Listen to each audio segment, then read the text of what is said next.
And that's such a counterintuitive mindset to what everybody thinks about it. Everybody is afraid of the first no. Then if they hear that no, they're afraid of more because they don't want the rejection, but they don't recognize the fact that we are all rejected all of the time. Welcome to Your Intended Message, the perfect place for leaders and promising professionals who want to convey the intended message for greater success. Every week, we interview experts who address the challenges and best practices to deliver your message effectively. That might be one-to-one, one-to-few, or one-to-many.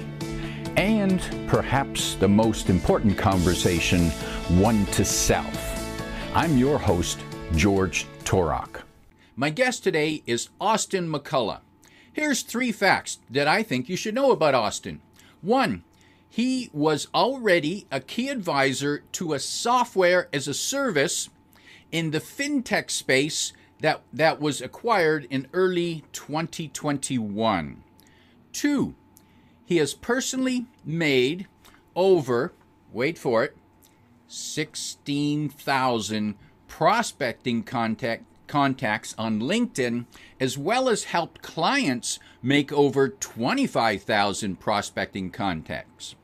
And 3, although he's only 5'7", he walked on to play football at a community college where he later earned a scholarship at the beginning of his sophomore season. Austin McCulloh, welcome to Your Intended Message. George, thank you for the great introduction, and we're going to have a great talk today. You bet. And I'm guessing you weren't a linebacker. Surprisingly enough, I was. I tell people all the time, I was an outside linebacker, which for our team was kind of a hybrid between an outside linebacker and a strong safety, actually. Technically, it was a nickelback. But a lot of people were always surprised. They thought I was a running back, but nope. I was a linebacker. It didn't add up all too well, but it was a good experience. I'm guessing that you gained some, not only experience, but some lessons from that experience that has helped you today. And if there are 1, 2, or 3 lessons from your experience playing football, being a smaller guy than the rest of them probably, what are those lessons that have stayed with you? That's a really good question. I've never had anybody actually ask me that question. The one thing that's coming to mind is it's not always a bad thing to have disadvantages. Now, was it a pain because I was smaller, so I didn't have the physics on my side? Yeah. But I believe life is always preparing you for where you need to go. And obviously, my intention was never, or my plans were never to be in the NFL. But because I needed to compete with these guys who were much larger than I was on the football field, I had to work out harder. I had to work out more. And that taught me to be more consistent, taught me to be more disciplined. And for example, our coach even wanted to be one of those leaders who, whenever we were doing something and he was up on stage, he would always call me up to demonstrate an exercise when we were lifting. So that taught me to be a leader in front of others through my actions, not just through my words. So I guess now that I'm an entrepreneur, and I have been for years, playing college football, especially at the size disadvantage, ended up being a benefit because it just taught me how to be consistent, taught me how to be a hard worker. And you know, if we talked about nothing else, Austin, that 1 point would probably make this interview valuable by itself. Mm-hmm.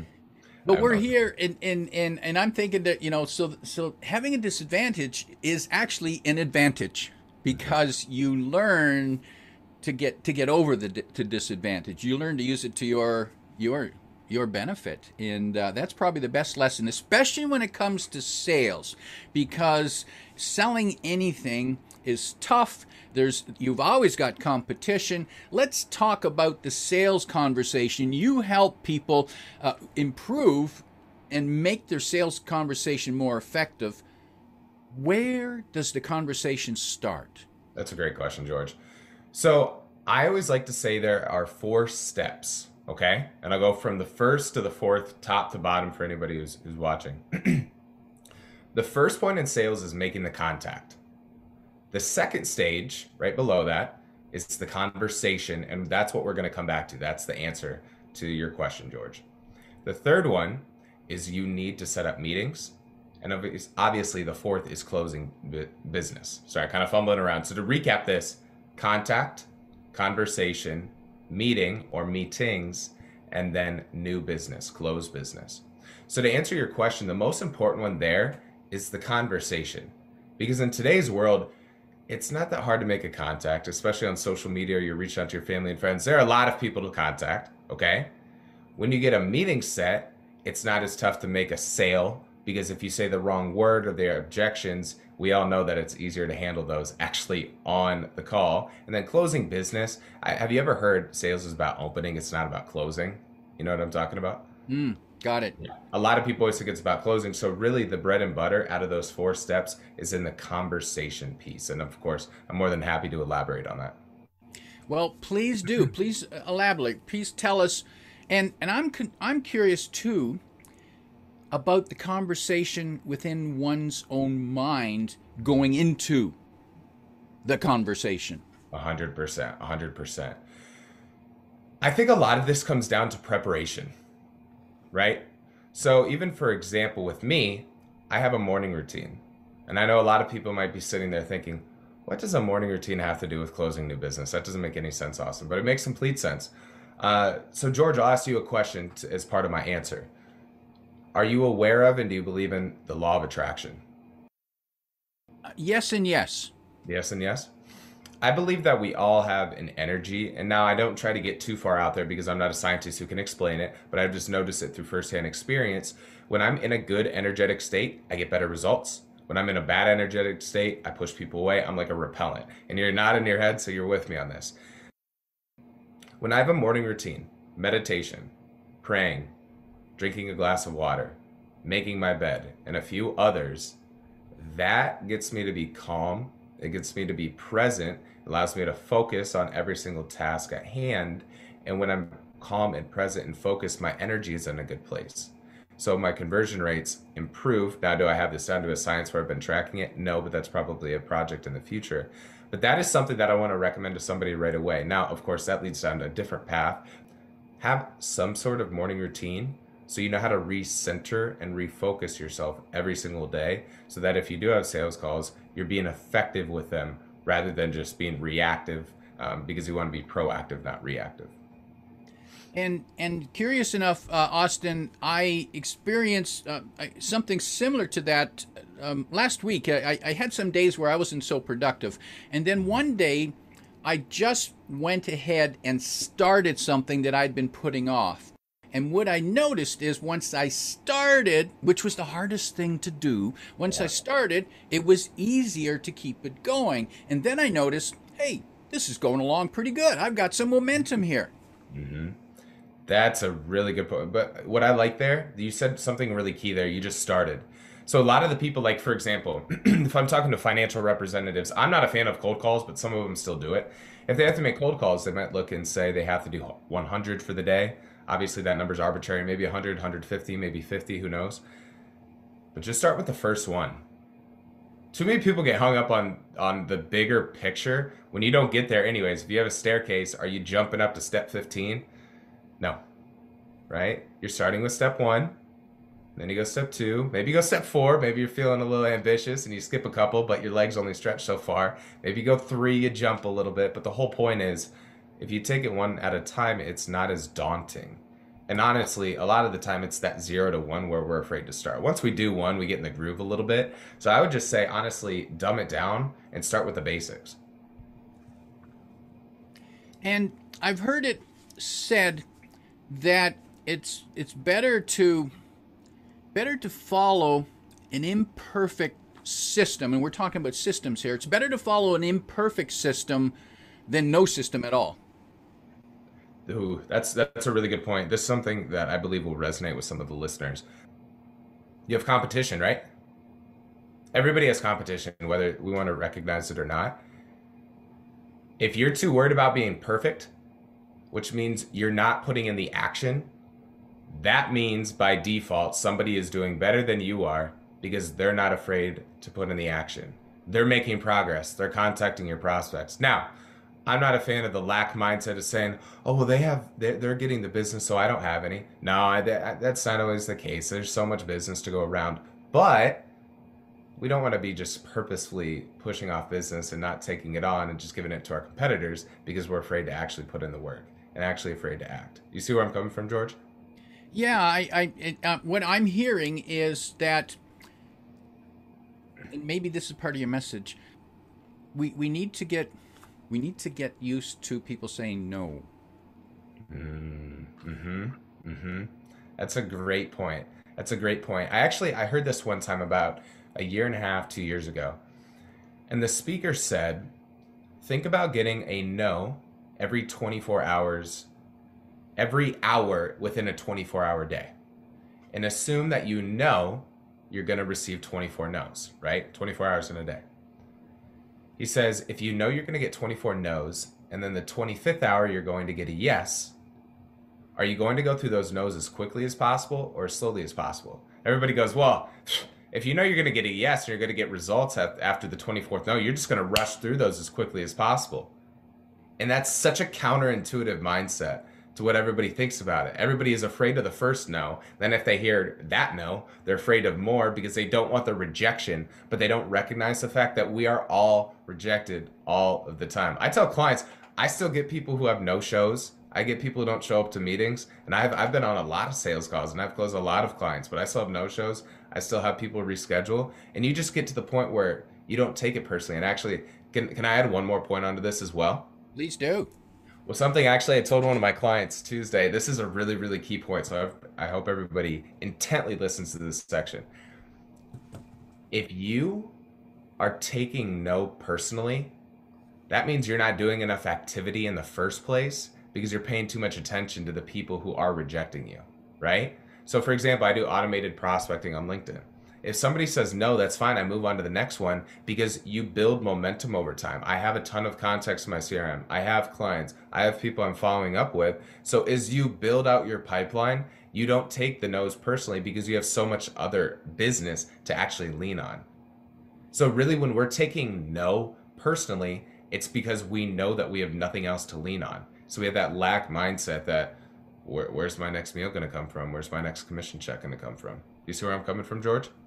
Yeah, and I believe what I'm hearing is that we need to, and tell me if this is right, we need to manage our emotional response to the word no. And maybe it's this. Maybe we part of that morning routine, we look in the mirror and we say to ourselves no, and then we smile. We say, I'm going to control how I react to the no's. You're completely right. And what I love about what you just said, George, you're bringing awareness to the issue.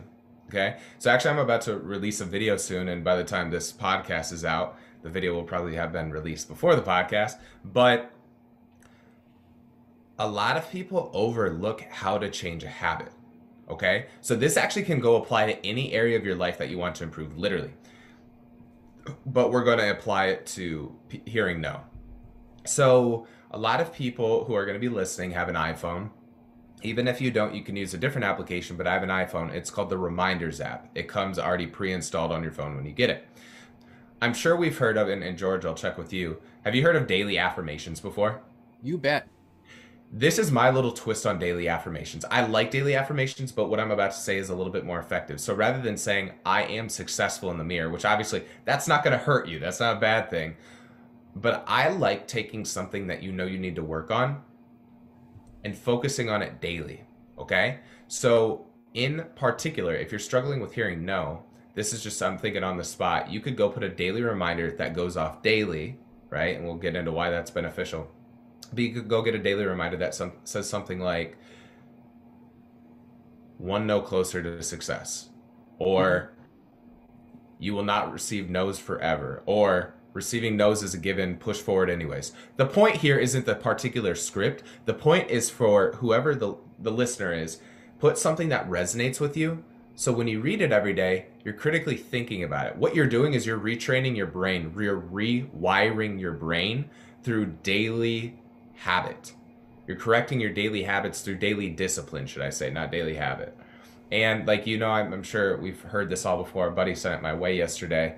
It takes 21 days to build a habit, 90 days to build a lifestyle. If you do that every single day, you're going to get to the point where you're like, yeah, the no's aren't too bad. Now, you can't just read that every day and then go be afraid of the nose still and be afraid to even attempt because you have to put in the work. But if you're putting in the work and you're paying attention to that each day, you're going to slowly rewire the way that you think about it. Have you ever tried that for yourself, George? Anything similar?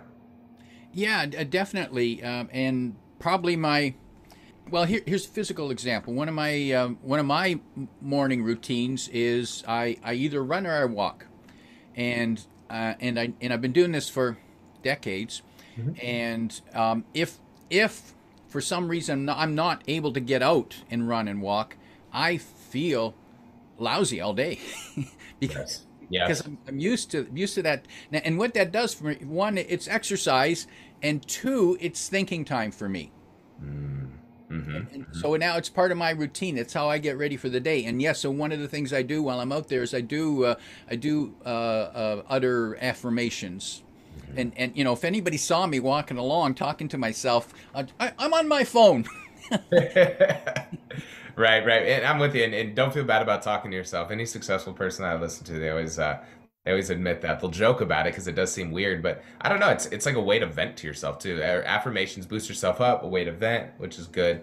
And to go back to because I thought of one thing with the daily reminders. It's crazy because this isn't something that I'm just telling people to go do because I heard that it was a good idea. This is something I've been doing for myself for years. For example, one of mine that I used to have go off daily, now it's weekly because of course it doesn't need to be a habit that I need to work on as much. It says, don't be afraid to ask. Because when I'm not in as confident of states, sometimes I'll be on a call with a prospect and we'll be on a video call and I can see their body language and they might not seem like they're all too interested. And so sometimes I make the poor assumption of thinking they're not interested because I think I know exactly how they feel. So that goes into, if nobody's ever read the book, The 4 Agreements, that's the best sales book I can recommend. It's not even oriented to be a sales book, but trust me, George, if you go read it, you'll see how it applies. The 4 Agreements. The 4 Agreements by Don Miguel Ruiz, and we could talk about that as well if you'd like. But for example, going back to the point that I said, don't be afraid to ask. Sometimes we just don't even ask because we think that we're automatically going to get a no. But if you really think about it, you're already getting a no if you refuse to ask in the first place. So you might as well try. Yeah, I know there's those times when the little voice in your head is talking to you, and you're looking at your prospect, and you're saying, "Oh, he just crunched his face. You think he doesn't like me? He doesn't like what I said. Oh, he thinks the price is too much." He didn't say that, but that's what the little voice in your head is. "Oh, I better not. Oh, I don't think he's interested anyways. Maybe I'll just leave." And isn't that unfortunate? Because I mean, we can all think that we're smart and geniuses and the most gifted person in the world, but we're very flawed. That's okay. That's completely fine because we all are. Right? And I think that, I mean, shoot, that goes into the topic of accepting the imperfections and not expecting to be perfect too, is just acknowledging the fact that we're not perfect. And you can't aim for perfect, otherwise you're going to be letting yourself down every single time, you know? And that's a good reminder that, hey, we're not perfect. You're not perfect. None of us are perfect. So stop pretending. And even my offering isn't perfect, but it's right for you now. Mm-hmm. It doesn't have to be perfect to be right. Mm-hmm. I like that too. That's a really good point because especially in the entrepreneurship space, people are always looking to have the perfect product. But I don't know if you've ever heard of this, but a lot of the time it's not the best product that goes to market and has the most success. It's often the one that comes down to the distribution. And that's why like sales and marketing is so key, right? And yes, we've had many examples of that. And I know this is before your time, but there are people who still think that beta was better than VHS tape. Really? Wow. But VHS is what became the popular tape for movies in that. But beta was far better quality. It just wasn't it wasn't promoted well. It wasn't distributed well. I mean, and that's, guys my age, we remember those things. We remember tapes. Well, no, I mean, and to get the point across, so I'm 24 years old. Definitely heard of VHS. I mean, I used those as a kid. Barely have heard of beta. So, I mean, like when you said that at first, I was like, do I know what George is talking about completely? So I think that demonstrates the point of which was a little bit more successful. And I mean, that's That perfectly goes into the point of what we're talking about. Is if you're trying to hone in on your craft and you're trying to get super good and be the perfectionist, you're never getting yourself out there. And the best way to learn, anyways, is to get feedback from those who you're selling to. I launched the most recent service that I had, what was it, like 5 or 6 months ago, and we're constantly doing reiterations because it's not like it was a bad product and it was a good product, but it can always be better. But I didn't want to wait for it to be perfect before we launched it. Otherwise, here we would have been 5, 6 months down the road. Right? Mm-hmm. And Microsoft taught us that your product doesn't have to be perfect before you launch it. We'll make updates as we go. If anything, you just end up spending more money trying to make it perfect too, because and it was Peter Diager, am I saying that properly? Peter Diager, yes. An example that he used in one of your episodes, I can't remember if it was 3, 4, but it was recent.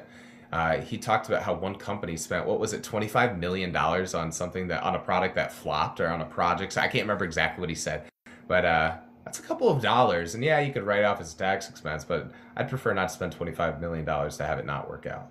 Mm-hmm.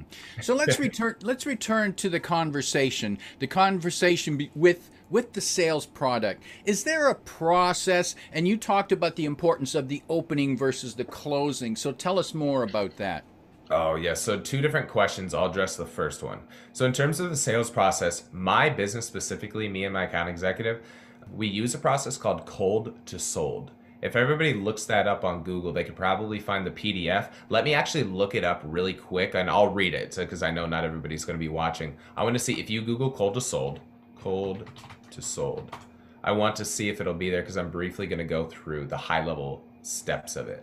I'm not finding the PDF though, so essentially what it's about, let me explain it to everybody. First, you need to make a little bit of small talk to build rapport, and this is assuming that you're on the call with somebody, not the online prospecting that I often teach with clients. You need to have a little bit of small talk to build rapport. Then you need a transition statement so it's not an awkward transition going from building rapport to actually having more of a serious talk, okay? This is where I think a lot of people make a big mistake, so I'm really glad that you asked, George. A lot of people then go into pitching their product or their service. Now, it depends on what you did talk about over the LinkedIn DMs because that adds another layer of complexity. But let's say you're on a cold call and this is how it's going. Don't go into pitching your products or services. You want to ask questions to bring awareness to their pain points. This is a huge issue that a lot of salespeople have, is they don't focus enough on the other person and they don't understand really what they're struggling with. So anyway, and we can come back to that. That could be another full-on conversation. Once you understand the key pain points, you not repeat them, but you make sure that you understood your prospect properly. You want to make sure that those are actually the problems that they believe that they're struggling with. And then from there, what you want to do is you want to connect those problems, those pain points, to the solution for them. Of course, if you can't solve their problems, don't try to act like you can. Go refer them to somebody else. But if you know you can, you use those pain points to really tap into the emotional factor with them and say, I understand what you're going through and we can definitely help you with that. And then of course you can get into more of the details. But I can find that PDF for you, but that's something that I love using for my own sales process. So to take it a layer deeper, and we can touch on this as well, I actually have a Google document that I share with my account executive, and he's just another salesperson for the business if I didn't explain that. And I actually have bullet points for what we should go through during conversations. So I have a couple tips on what to talk about with building rapport. I have a few questions that I told him and what I use to ask the prospects to discover the pain points, because some questions are better than others, as we know. And then I also have some bullet points that talk up the business, right? There's a reason why I talk about how I've made 16,000 prospecting contacts, how we've now made closer to 28,000 prospecting contacts for our clients. It's to build the social credibility, and I talk about other factors as well. So the fact that I have a document to rely on, it keeps the process consistent. Do you see where I'm coming from, George? Mm-hmm. I do. I see the systematic approach here. Yes. And some people might say, Austin, that all sounds fine in theory, but when I'm in a conversation with a product, I can't be checking my notes to make sure I'm asking the right question at the right time. We just have to talk. Mm-hmm. What do you say to that? I think it kind of depends on the setting. Because actually, ironically enough, like for example, we're on a Zoom call, like right now as we're recording it, and obviously this isn't a prospecting call, it's a podcast. My screen is enlarged, so all I can see is us talking, George. But all I have to do is click the little yellow button to minimize the screen. And if I already have my Google document pulled open, it's not that hard to make it look like I'm briefly checking something like a question and then go off that. Now, the entire call, are you going to want to be modeling on, or are you going to want to be reading it like a script? No, because you don't want to sound stiff on a sales call. You want it to sound authentic. And that's why it's good to practice it. But I always recommend having it open on your sales calls in case you go blank. Maybe you're not as fresh. Because then all you have to do is just minimize your screen and check over it. Now, in person, I could try to make up some solutions, but honestly, all of my calls are online. So I'll just stick to the domain that I have a lot of experience with, and I won't even try to talk about doing sales calls in person. Is that helpful to hear? That makes sense, yes. And I can see that. So your specialty is connecting with prospects online. Online, yes. It's not you're not knocking on doors and walking into offices and saying, "Oh, nice trophy there." You're right. I'm not walking into offices. I'm not reaching out to family members. I'm not reaching out to friends. Almost everybody who I work with was a complete stranger before we talked. So that's why I'm such a big fan of asking open-ended questions and focusing on the other person instead. It's because, especially with a complete stranger, it's more of an uphill battle to prove your credibility. And now, as you build your brand more, that helps break down those barriers. But not everybody has their own personal brand built. And that's a whole nother conversation. But do you see where I'm coming from? I do. Good. You mentioned the importance of emotion in the conversation about the pain points. And is that being manipulative? No, I don't believe so. Through my experience from working with a lot of people, I don't think everybody, no, I don't think, I know a lot of people don't know what's in their best interest. So for example, I'll work with a lot of financial reps, and I won't say which companies, and some think that reaching out to their family and friends is the only way to succeed. That's what they were told. That's what they think is the only way of how they can build a book of business. But I have this graphic that I show prospects during our meetings. A warm market starts off a little quicker, then it pretty much flattens out. A cold market starts out slower. I'm completely honest about that. But typically over time, it gets more exponential. Let's put it this way. How many friends and family members does the average person have? A couple hundred? But 100, they say? That's what typically shows up for your funeral? Yeah. Oh, you're right. I remember reading that statistic once. Yeah, some 100, couple hundred. Online, LinkedIn has a platform that has, 750 million users. Now, how many are in the United States? Maybe 100, 200 million. Probably not even that many. But let's say 50 or 100 million. Regardless, a few hundred, 50 or 100 million, that's a big difference, right? So the potential of online is literally exponentially larger. But anyways, to get back to the main point, no, I don't believe that's manipulative, because a lot of these people, like a lot of these financial reps, they're telling themselves the wrong story of saying, oh, I can only reach out to my family. Oh, I can only reach out to my friends. And if that's what they want to do, that's completely fine. I'm a big fan of having multiple avenues if that's what your choice is. But a lot of them have literally no idea of what online can do for them. And so sometimes I'm trying to dig in and ask them, what does your pipeline look like? How do you plan to close business 6 months from now? Because when they admit this to me, and then they finally get to the point of saying, I just don't have enough prospects, I don't have enough business, I know I have the solution that can make their life better, can make their life easier. And so I believe it's my job to ask those questions to understand their pain, because then I can deliver that solution. You mentioned about that it's not about closing, it's about opening. Give us some more insights on how to have a better opening. Ooh, I could go a lot of directions with this. First things first, let's say you use an automation software to do your outreach the way that I do, okay? And just to give you a very, very, very specific example. If you use an automation software to do the outreach, let's say you already connect with somebody and it sends them a message. So if you actually want to get a conversation started, do something as simple as go to their profile, take a minute, 30 seconds or a minute, doesn't need to be an hour. but actually go through their profile a little bit. Because, for example, if somebody said that they played college football on their profile and I did as well, that's a point that legitimately resonates with them, right? And so when you actually understand somebody and you show that you actually care about getting to know them, they're going to actually maybe not want to talk with you, but it's going to be much more likely that they want to talk with you. And not enough people do that research there. And again, I'm not saying don't take a ton of time, because I'm not one of those people who cares about doing a bunch of extensive research for somebody who might not even reply in the first place. Go do more once you have a meeting set, so that you actually know how to tailor the conversation, you know what to talk about when building the rapport. But not enough people actually take the time up front to understand what their prospect does, because when you have a better understanding for them, you can ask the right questions. And when you ask the right questions, that's how you get them to actually stop and go, oh, this person's a real person who I want to talk to.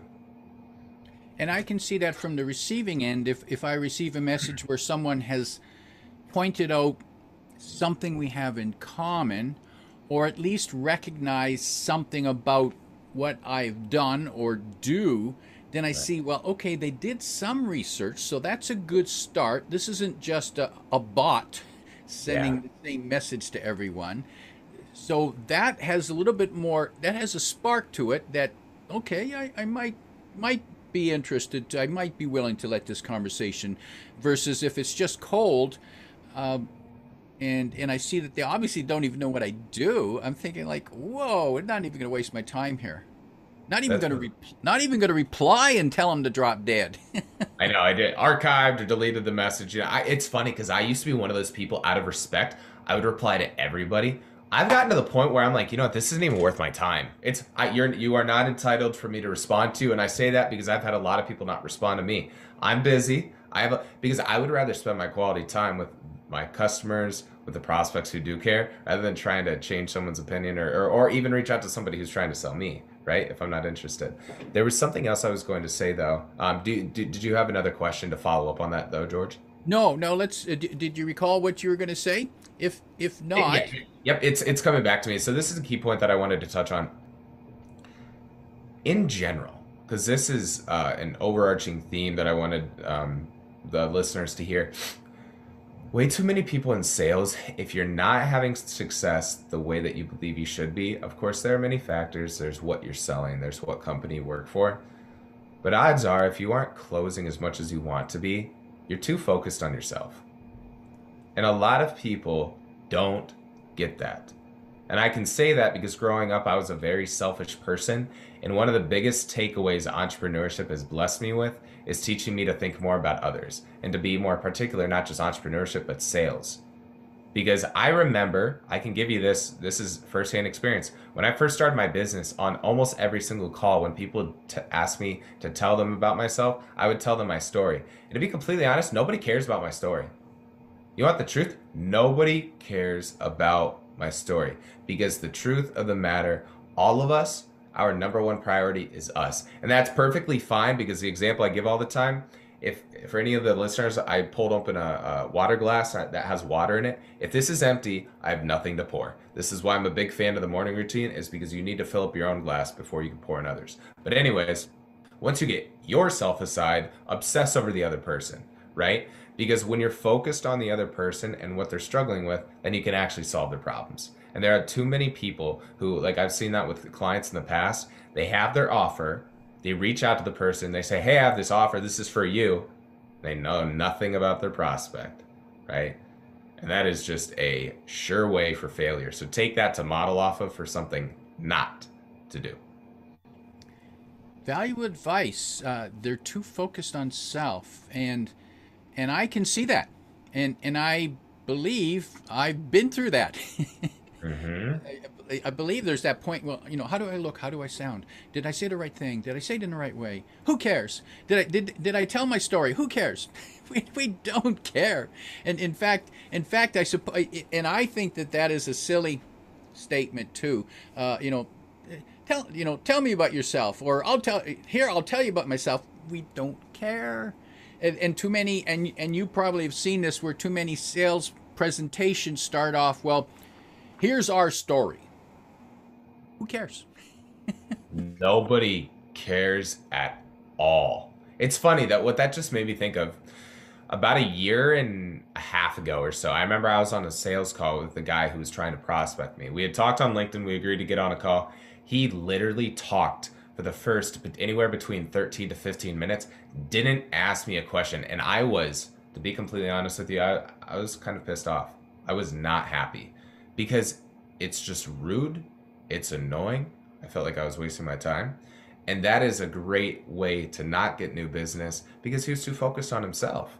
It did, like, even now sitting and thinking back on it, I was like, wow, how is that person even in sales? You know what I mean? And so for anybody, now not everybody is at that extent where they're going to just talk and talk and talk, but everybody's favorite topic, again, is themselves. So get the other person looped in. Plus, if you've never worked with me specifically, how do you really know my pain points just based off your experience, right? Valuable advice.